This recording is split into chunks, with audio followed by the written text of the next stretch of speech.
இப்பவும் சொல்றேன், மக்கள் பணத்திலிருந்து ஒரு பைசா கூட தொடமாட்டோம், தொடவும் விடமாட்டோம், தொட்டா விடமாட்டோம், இதுக்கு முன்னாடி தொட்டவங்களையும் விடமாட்டோம்.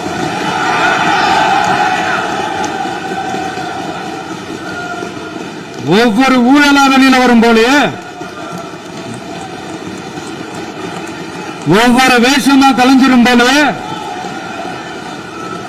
இங்க இருக்கிற நிறைய பேரு நடுங்கி போய் இதுல நம்ம மேல அவதூறு வேற. இப்ப புதுசா ஒரு வெப்பன் ஒண்ணு கொண்டு வந்திருக்காங்க. அது என்ன தெரியுமா? அவங்க தயவால தான் நம்ம ஆட்சி நடக்குதாம். மக்கள் தயவால இந்த ஆட்சி நடந்துகிட்டு இருக்கு. மனசாட்சி உள்ள சக்திகளோட ஆதரவால இந்த ஆட்சி நடந்துகிட்டு இருக்கு. நாங்க தான் அனுப்பி வச்சோம் அப்படின்றாங்களே. அனுப்பி வச்சவங்களுக்கு மினிஸ்ட்ரியில இடம் கொடுத்தா ஏன் கதறீங்க? ஏன் இவ்வளவு கோவம்? ஏன் இவ்வளவு கதறல்?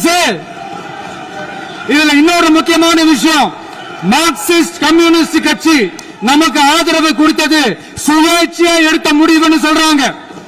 அதே மாதிரி இந்திய கம்யூனிஸ்ட் கட்சி நமக்கு ஆதரவு கொடுத்தது சுயேட்சையா எடுத்த முடிவுன்னு சொல்றாங்க. இதுல எங்க இருந்து நாங்க தான் அனுப்பி வச்சோம்னா புரியலையே. மக்களுக்கு நல்லா புரியும், எல்லாத்தையும் தெளிவா பார்த்துக்கிட்டு இருக்கிறாங்க.